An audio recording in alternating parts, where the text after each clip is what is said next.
Next we take a look underneath here, and it rides pretty rough, and I imagine that's because of our shocks there. Probably the original shocks from 98. So we're going to change those shocks out. And then while we're under here, we're going to take a look at the brakes here. We see that there is some meat left on the pad in here, but we could probably put some pads on there too.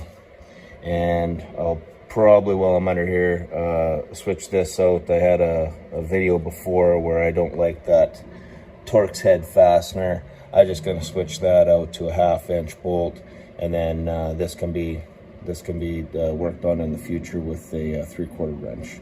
And then there's a few other spots the same as this down the steering component line there. Do the same thing. One last thing under here to take a look at. I think there's an exhaust leak on this thing. And I don't know if this is a factory heat shield or what's going on, but I'm going to take that off and see if there's an exhaust leak in behind there. Also, when we took a look at the, it said check engine light, and it came up as oxygen sensors, so there's one. And then as we move on down the line, we find out that the cat has been removed, and the other oxygen sensor doesn't exist back there. So I looked around some more, and basically it's stuffed in behind the heat shield up there. So we're gonna have to find a like a coupler and weld it to the exhaust pipe so we can fasten that oxygen sensor back on. For removing these shocks here, looking down on the bottom, we're going to have a 10mm socket and a 10mm wrench to get those off of there.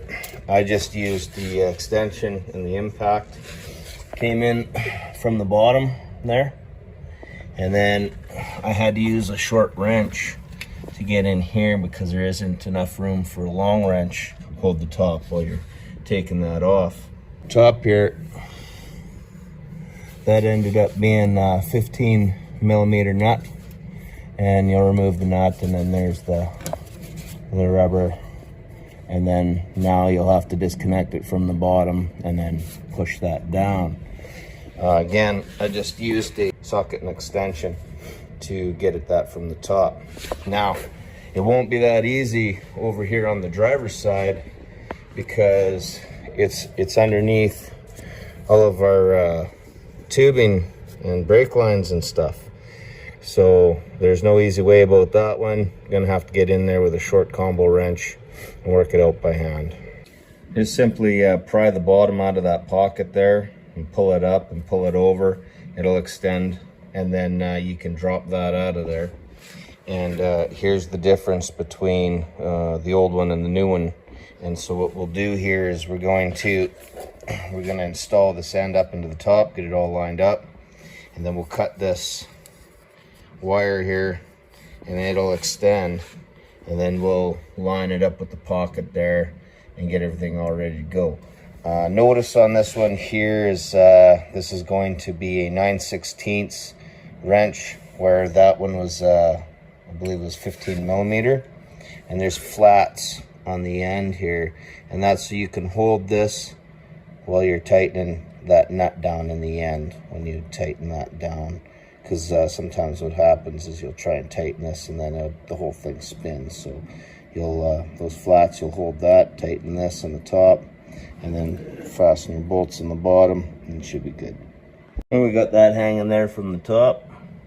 We'll cut this wire here, and we'll just line that up, and it'll extend itself into the pocket, and we should be good to bolt it all together. Finished installation here. I opted for some new bolts in the bottom there, and I got some Teflon lock washers on the bottom. I torqued those to 20 foot-pounds, and then you want to line up the top center of the hole there. You'll do that by removing this top, making sure it's aligned, and then you put your rubber and your washer on, and then your nut, and then this here, basically you're going to tighten it until you get like a good squish on that rubber. there's not necessarily a torque spec there. I kept turning this until the rubber was squished pretty good, and then the rod starts to turn, and so then you could just grab this with a wrench and then just give it another little snug, and then that should be good. You don't want to go to a torque spec, because then you'll squish out your rubbers too much, and then that you're not getting what you want to achieve there. Working on the driver's side over there, and tried to get a wrench to fit the top. Now this is the new shock, so this wrench fits the old shock because the stud is larger on the old one. So it doesn't show that it fits on this one, but this is the wrench for the old one there. And so I'm trying to hold the top and crack that nut loose underneath all them brake lines and stuff. Didn't work.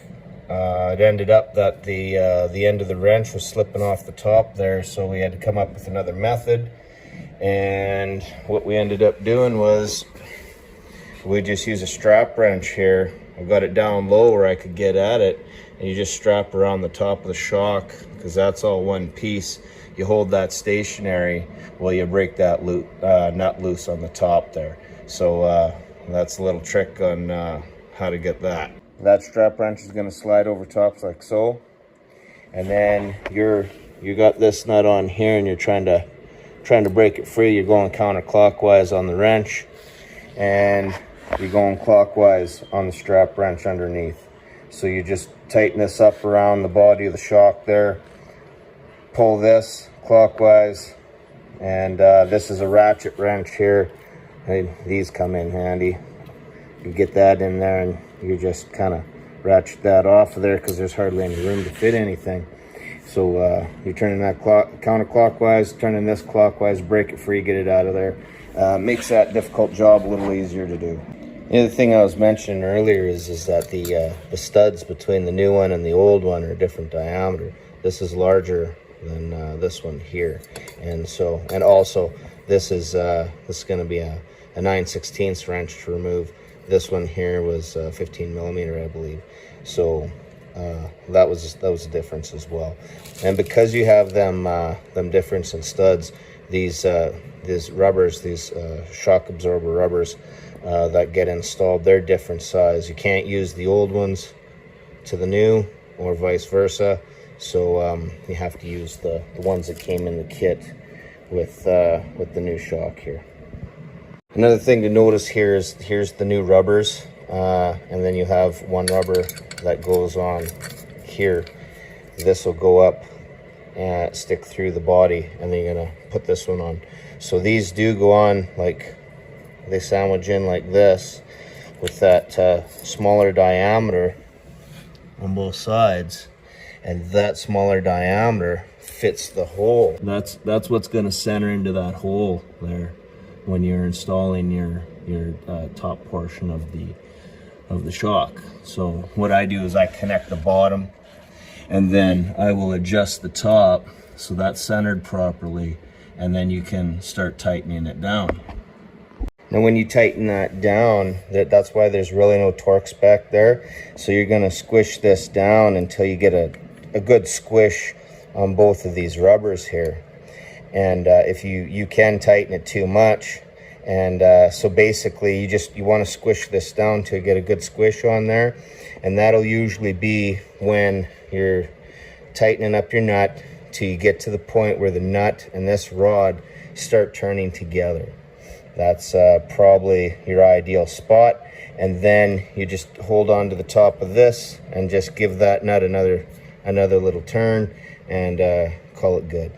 Here's the finished result, and you just want that rubber to kind of bubble out, and even if that center rod doesn't end up turning with the nut, just keep tightening it down till you just get a little bit of a bulge out the edge of the outside diameter of the metal washer, and that should be good. Another check you might want to make is to just be certain that this is center of that hole, that it's not too far tight to one side or touching the edge there. So you want clearance on either side of the shock inside the hole there.